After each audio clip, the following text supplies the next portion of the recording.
Hi everyone, it's Kelly with Women for One, and today I'm very, very excited to be speaking with Brenda Michaels. Brenda Michaels is an inspiring and insightful communicator. She's currently one of the hosts of her syndicated talk show, Conscious Talk Radio, which is, by the way, celebrating their 12th anniversary next week, and the host of the Women's Hour. Through Brenda's work as a public speaker, workshop leader, author of several articles on women's health issues, an animal activist, a spiritual and emotional coach, wow, you've done everything, and a former anchor writer for Sybil magazine, and a member of the advisory board for the Emerald Heart Cancer Foundation. Brenda's leadership in raising awareness is a true demonstration of her commitment to living upon this planet as a conscious being. Welcome, Brenda. Thank you for talking to me today. I'm really excited. Thank you, Kelly. It's an honor to be with you. Yes. I am so excited to speak with you. First of all, I'm really excited because we live so close to each other. It's wonderful to meet such inspiring women in the Seattle area. Mm-hmm. I agree. And it's always fun. Yes, and Seattle is such a great place, but it's also fabulous to be able to connect with women all over the world because we're all going through a lot of the same struggles and the same joys and have a real a thread among all of us that we can share our wisdom. Mm-hmm. I totally agree, and one of the things that I love doing is supporting women in every way possible, and really supporting them to step up, to own their power as a feminine presence on the planet, and not to disregard their male essence as well. But most women, we've sort of been taught to step out into the business world with more of our male energy forward, and I believe it is our female essence, our female presence, that is the generator of some really incredible things that are happening on the planet today. I so agree with you, and it's very interesting that almost all women that I'm drawn to speak with and have these authentic conversations with are very aligned with what you just talked about, that connection and women stepping into that powerful feminine presence without disregarding their masculine side. It's the new revolution for women in the world. I would agree. It absolutely is. We bring that presence forward, and that feminine energy is the highly creative, receptive energy that allows, and I use that word a lot because it's so foreign to most of us, to allow things to unfold, to allow for the mystery, to allow for the unknown, and to be open and receptive to the creative ideas and possibilities that come in when we're in that energy, instead of pushing it and making things happen and stressing about what is supposed to happen or should happen. To be in that more receptive energy is just the most creative place that you can live. And I love that word, allow. And when I spoke with Dr. Christian Northup, she spoke about the feminine egg energy because she comes from more the medical perspective, and just receiving and allowing for. And it's a really powerful place. And I've seen it with many powerful mentors of mine, whatever age they may be. They are sitting in this space of allowing for the creativity to emerge. It's beautiful. It is, and it's also, it sounds very simple, but it's also very challenging for most of us because we've been taught to be in control in our lives and to be in charge of everything. And women in particular, we are the mother, the sister, the grandmother, the aunt, the boss or the worker, the homemaker, the wife. We play so many different roles. And for us to have a life that's somewhat structured is that's beyond the pale because we are. So to be more receptive, to be more allowing, to be in that space is something that we do have to practice. And for me, myself, in practicing it, it just takes consistency and to be conscious of when I go on automatic and when I put myself in those places of demanding myself to do more or pushing myself to make something happen. Then I realize I'm starting to butt up. There's a resistance that's there. When you start to push, there's a push back. And that's when I go, I'm pushing too hard. I need to be more receptive. That's a really good tool for our whole community to hear. So what is because I really want to get into knowing you a little bit more, but what is your tool what is the trigger when you feel that coming up? When you feel that you're pushing, that you have an agenda, or is there something else? Well, there's a couple of things. On a physical level, if I'm pushing too much, too hard, I will feel myself to be, a couple of things will happen. I will get irritated. I will notice that I'm irritated. That's not a natural place where we live. We don't live in irritation. So if you're irritated, you might want to just step back and breathe into it and ask yourself, what's really going on? What am I irritated about? What is really the core of that? And that's a real good thing to do, and it only takes a moment to do it. It just takes practice and consistency, like I mentioned earlier, to do it. And the second thing that happens on a physical level for me is I will fatigue. I will begin to get tired, and I will begin to not enjoy what I'm doing because I'm pushing, I'm not allowing, and I'm out of my creative energy, and I'm into that now you have to get it done energy, which is a very hard masculine energy, and it is not normal for us to live in that too much. We have to have a little of that, but to live more in that receptive, open energy is where we will find more enthusiasm, our inspiration, our creativity, and certainly more energy. Wow. So I'm taking notes because you can apply this to anything in your life. Awareness, so the awareness of it, and then the practice and consistency, and just the awareness of the physical body. I mean, I applied it to something that happened with my husband this morning. I mean, this happens all the time in your work and in your family life with your interactions. It's a really great tool to have that awareness so that you're not pushing and fatiguing yourself. And really, and when people say to me, well, I just go unconscious or I catch myself and I've been doing it for a while, that's okay. Yeah. We certainly do. We're very habituated in certain patterns, so it's okay. You can let yourself off the hook and have a little compassion there, and just every time you do notice, then, really appreciate yourself. Be grateful for the fact that you noticed. And then what I say is just get back on the horse and take it from there, but not to dwell on the fact that you forgot or it got away from you, because it will. I guarantee it. It will. It's almost, I actually have just hit that point after all these years of consciously trying to be aware of my actions. When I go unconscious, the self-judgment that came up in the past, I'm just at the point now where I'm like, it's okay. It's okay. It really it's is. More than okay. It's really what's right about you at the time, because you're actually really getting a demonstration of how easy it is to go unconscious and bring yourself back. And the more that we bring ourselves back, the more that we're creating new neural pathways in the brain, creating a new pattern. And that new pattern will eventually become second nature. We just have to be, aware and consistent. And be willing, like I said, every time you fall off your horse, climb back on. Right. Well, you have a lot of wisdom. I can just feel it when I'm speaking with you. And usually when I speak with women with such groundedness and wisdom, they've had incredible life experiences. So I do want to speak with you a little bit to give our community a context of what you've been through in your life that got you to the point you're at today.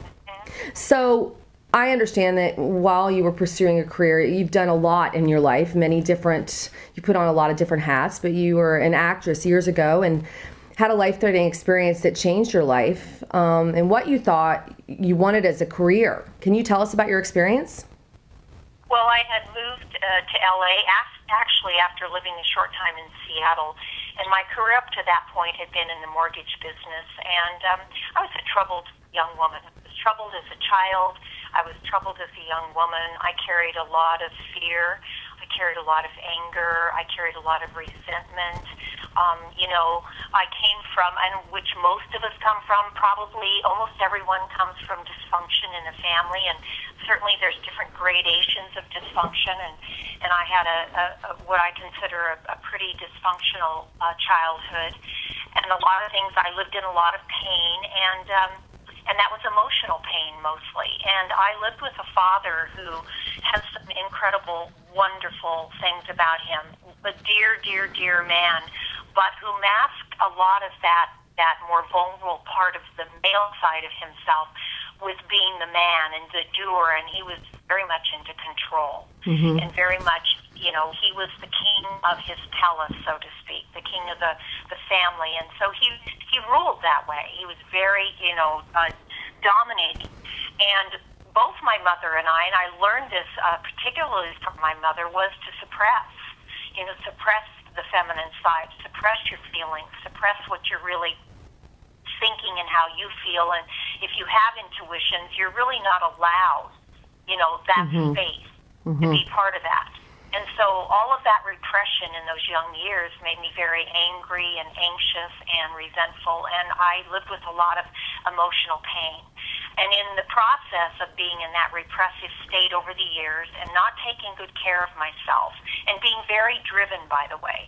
My father was a very determined man. He was driven in certain areas of his life, which I've learned. I just went out of the world, and I was pretty driven when I was in the mortgage business, but it wasn't where my heart was. I was really the creative type that had sat on a lot of creativity. So when I reached a certain point in my life, I decided I was going to explore that creativity, and acting was something I always loved. Acting and modeling had always been an attraction to me. So I pursued those, and I moved from Seattle the brief time I was here to LA to pursue my acting career. And I was a newlywed, and within 9 months of moving there, I had breast cancer. Breast cancer was discovered in my left breast. And I had had that lump for some time. And I had it checked by doctors here, and they had all given me a diagnosis of something other than cancer. And so I, wanting to believe them, and which we are taught to, I didn't pursue it much further than that. But the lump in that breast continued to grow. And if I just back it up a little, when I was 26, I had cervical cancer, and had a hysterectomy at that time, and was told that they got all the cancer. So I had that in the back of my mind, of course, but I certainly wasn't going to let myself go there, because I was in denial and fear. Okay. And so right out of the gate, I lost my left breast and was in a really a bad way emotionally and also financially, because my husband and I at the time had spent all our money getting to LA and getting established, and we did not have any life insurance and health insurance. So it was a huge financial struggle and burden. And then a year after that, I was diagnosed with the second breast, and it had moved into my lymph nodes. And both times they had recommended chemotherapy for me, and I had declined. And the reason I declined the first time was I was really afraid of doing chemotherapy, and anything to avoid it was the way I wanted to go. After all, I was an actress, and I didn't want to lose my hair. The fact that I'd lost a breast was a big enough emotional blow. Right. But the second time around, which was actually my third bout with cancer, and they took my right breast, something in me woke up, and I really got a grasp of where I was headed and what was, basically happening in my life. And I realized, number one, no, I was not going to do the chemotherapy. It was not really going to be the answer for me. That's the feeling I got, that this would not be the answer, that I had to do something entirely different if I was going to survive this. And that's when I began this exploration of what was underneath the physical expression of cancer for me. Why was my body expressing in this way? And that's when I began to really dive deeply into my life and my past and all the emotional repression and all the pain and wounding that was sitting there that had never been addressed. And now the outpicturing or the expression of that on that level was the cancer. Wow. So it was an aha for you. It was really huge. Just a big aha, like, whoa. Yeah. Can you describe that moment? That moment, I'm sure it was more than a moment. It was a transitional period, but what was it like to just all of a sudden experience that? Well, I will tell you, I was terrified. I was terrified of dying, but I will tell you, I was even more terrified of living. And the reason, and I didn't know if I would survive it or not, because I was told by the oncologist I was seeing, and I was not seeing the oncologist because I was getting chemotherapy, because I had refused it, but he had put me on a drug called tamoxifen, which back then was being touted as a drug that was really going to help with breast cancer. And so I had to go in and have checks and blood tests and, lung scans, because when you have breast cancer, the normal way breast cancer seems to metastasize, if it's going to, it goes either breast to bone or breast to lung or breast to brain. And so you have to go in periodically and be checked, which I was doing. And so I was under this oncologist's care. And the reason I was terrified of living was when I really began to get an understanding of what was going on with me emotionally and spiritually, which was so, I will say, dis-eased, if you will. Play on the word disease, but I was so ill at ease in so many ways in my life. I realized the depth of work needed. It was frightening. And the frightening part was, can I really do this? Am I really capable? Can I do this? And I had a second challenge, which was we had no money. I had no money to go and get psychological help or spiritual help if I was going to pay for it, because I didn't have the means to do that, which turned out to be a huge gift in my life, because what it forced me to do for the first time ever was to go in, was to learn to meditate, was to go inside and began living and connecting at that level that I never had before. Right. I just heard this from so many people that I've encountered in my life. What happened to you? I have a very dear friend that is a 6-year pancreatic cancer survivor. Beautiful.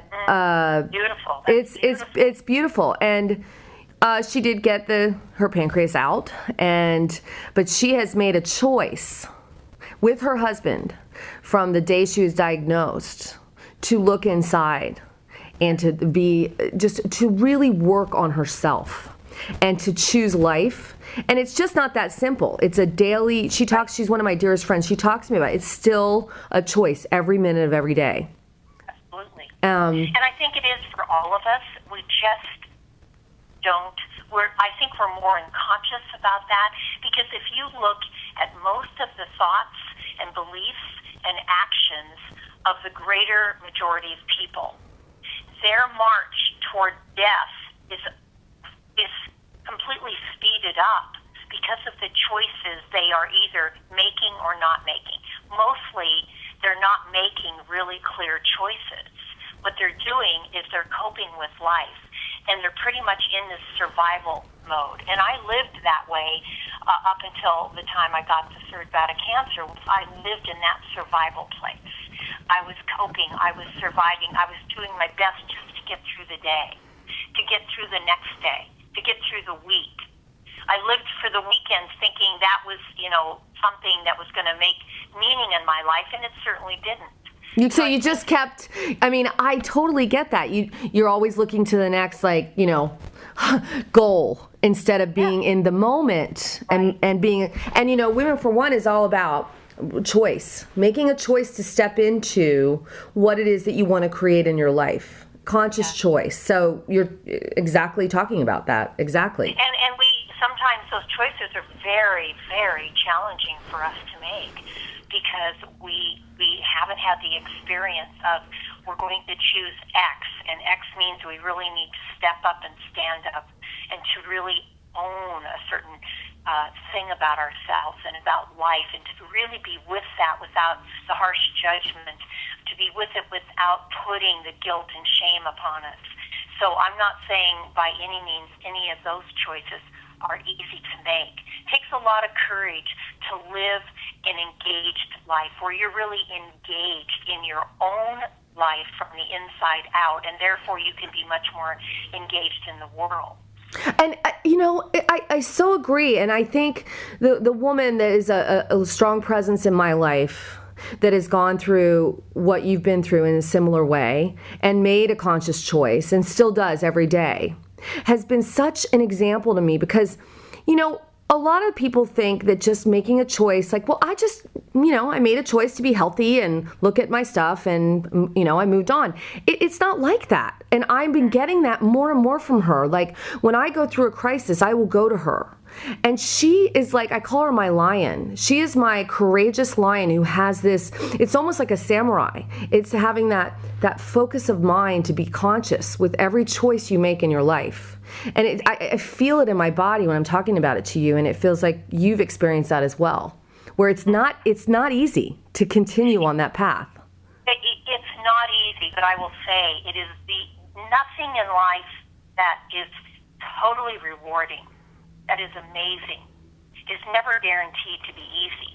In fact, most of those places when we reach that place of reward, we've had to move through our issues, or some of our deeper patterns. It's not easy looking at those places and really being with that, and mostly because we carry so much self-judgment.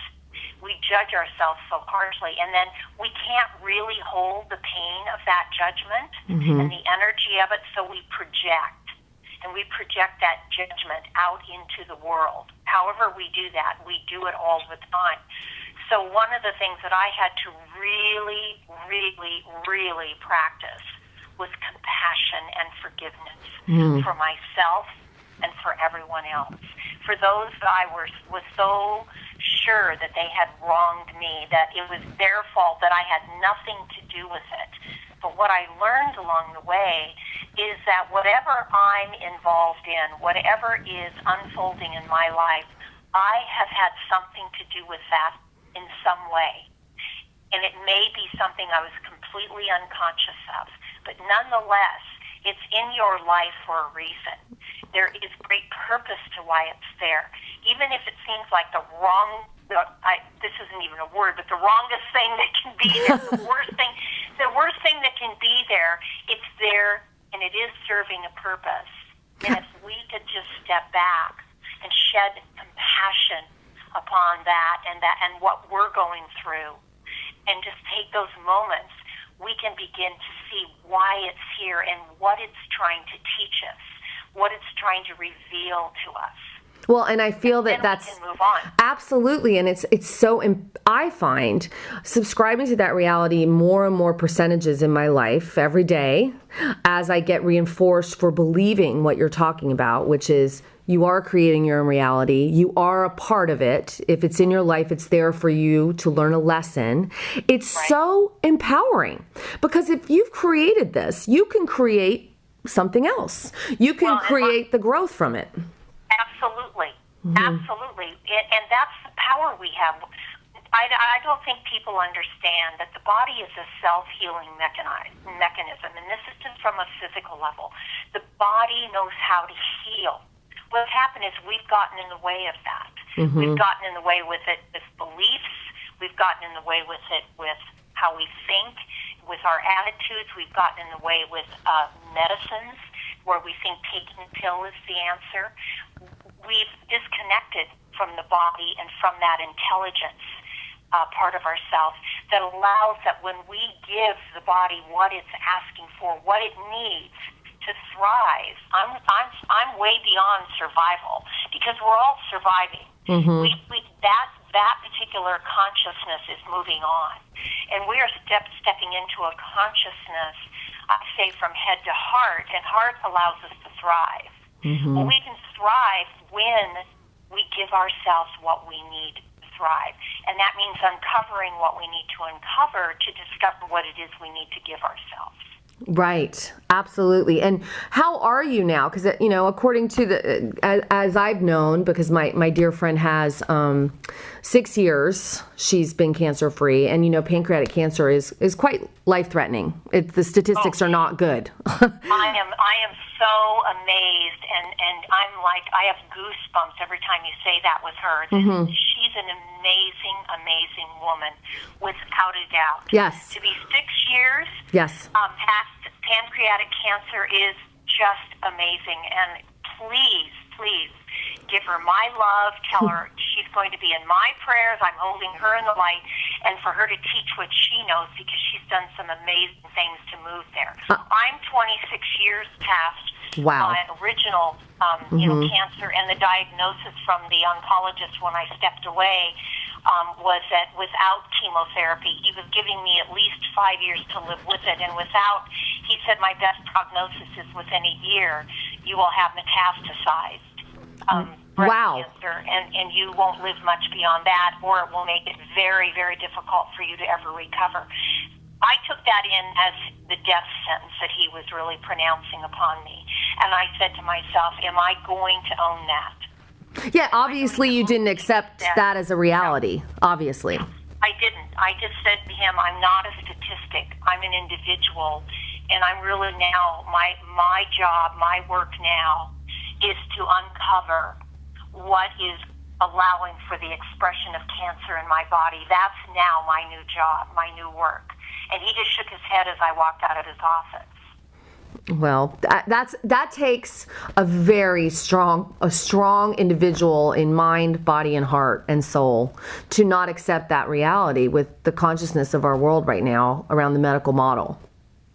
Well, it does, and that's why when I'm out speaking to groups of women, I explain to them that, people say, oh, you had all this courage. I didn't have anything that any of the rest of us don't have. I didn't. I had very dark days. I had, this is a journey. I'm still on it. Right. I still have my days where I fall off the horse and I get right back on. I just understand at a deeper level, and I'm wiser, so I'm able to get up a lot easier and get back on the horse. But it's a process.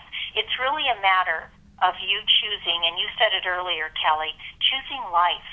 What your friend is doing every day is she is making a choice to live, to engage. And because of that consistency and that commitment, she's doing it. Well, we all have that ability. It's just a matter of whether we're really willing to access that. It's so interesting you say that, because Melanie says that as well. She said, I don't have anything that anybody else doesn't have. I'm just making choice.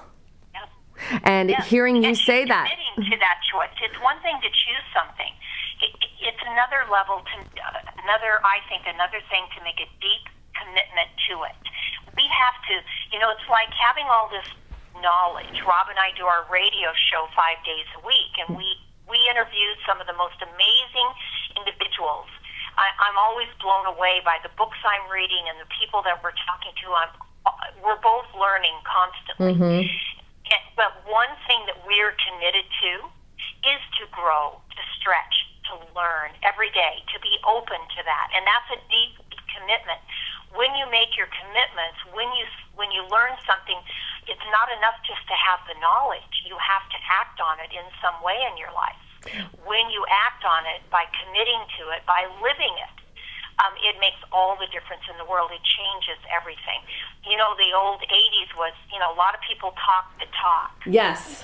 And it's great to talk it. That's a great place to start. But at some time in your life, you must begin to walk it. And live it. Start with the small things and the easy things that you can do in the beginning. Unless you're faced with a life-threatening, then maybe you're going to have to take some leaps of faith. But start somewhere. I so agree. And so you and your husband, Rob, are the hosts of Conscious Talk Radio. And is this something you wanted to do? Or, obviously you're doing it to grow. Was there another reason? When I was in the entertainment industry, Rob was a writer and a producer. I didn't know him until really shortly before I left LA. I was the actress, and I wanted to do film and TV, and I had done quite a bit of television acting. I did a lot of commercials, and I was a day player on a lot of soaps and that type of thing. And I had been in, a few of the movies where a lot of the times, in fact, most times I was cut out, where you get up, right. You get to come on, you have a few lines, and then they end up cutting you, and you're on the floor is where you end up. But the experience was gratifying, and it was amazing. And what I ended up loving and discovering quite by accident when I was invited by a woman who was doing a regional talk show in LA, and she was really talking about this stuff way back then. She was a very wise, wonderful woman, and she invited me to come on as her co-host. So I started in television, and I loved the medium of television. And then 5 years later, I was asked by another person that I met and became friends with. He had a radio show. And he said, "Oh, you'll love the medium of radio. If you love television, you're going to love radio." And he invited me to co-host there. So I was co-hosting on this television show, and I was also doing his radio show. And I did fall in love with the medium of radio. I love television as much. If there was an opportunity to have my own show or have a show in this direction, I would jump on it for sure. In the meantime, I wanted to do radio, and when Rob and I finally got together, we wanted to give back. My husband is also a long-term survivor that had non-Hodgkin's lymphoma and was given a year to live 33 years ago. Wow. And he did not do chemo. He stepped into basically what I did. We had parallel journeys without even knowing it. That's so awesome. We wanted to give back, and our show was to give back.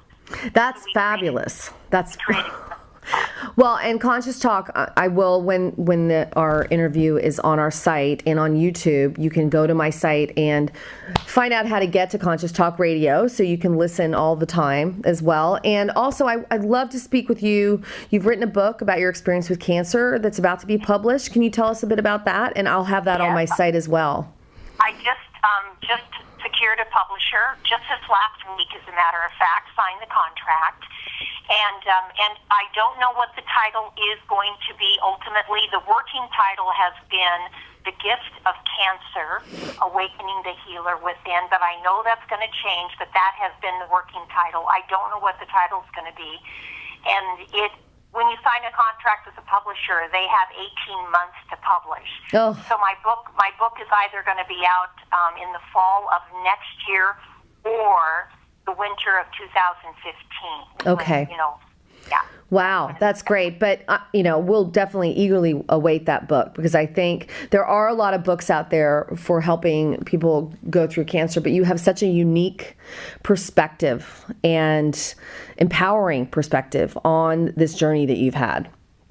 Thank you. I really, truly received, and still do to this day, multiple gifts from having had this experience. And I feel completely blessed having gone through it, and people often say to me, "Would you do it again?" I don't think we ever really could sit down and contemplate what I want to go through an experience like that again. But I will tell you, if the results were as amazing as they've been for me, I would be inclined to say yes. Yes. Right. It's really what opened me up, and it's really what changed my life, and it's really what was the call of my soul to awaken. That's beautiful. And I always ask everyone that I speak with that at the end of our interview and conversation, if you have a piece of wisdom for our community that they can take away with them for the day, the month, the year, anybody that's been listening. I think what I would like to leave your people with that are participating in this community, which is incredible, by the way. And it's probably mostly women, and even I'm sure there are some men that do participate as well. What I'd like to leave everyone with is to really be willing to live a more surrendered life. And what I mean by that is surrendering deeply into the spirit of who you are. We are not our personality. We are not our mind. We aren't even our bodies. We are a spirit that lives in the body. And that spirit is, I think, tapping on the door all of the time, because we've given so much credit and power to the personality and the mind. We've just sort of overlaid layers of our spirit. And what we want to reawaken to is who we are. And who we are is that magnificent, powerful, but it is the power of love. It isn't the love of power, it is the power of love that we really are. To really surrender to that and explore that and be connected to that, because that is really what life is all about. Self-love, love of others, love of everything. Yes. It is who we are. Thank you. That is a beautiful takeaway. And I am so honored to have spoken with you. I just always feel so like I learn so much every time I speak with people that, like you said on your radio show. It's so fabulous because it encourages my growth and my self-realizations and surrender into my spirit more. Absolutely. And that's why we're here, to learn from each other and to grow together. Absolutely. Well, thank you, Brenda. I look forward to connecting with you in the future, and Women for One thanks you as well. Thank you, Kelly. Okay. It's an honor. I Thank you. appreciate it. Bye.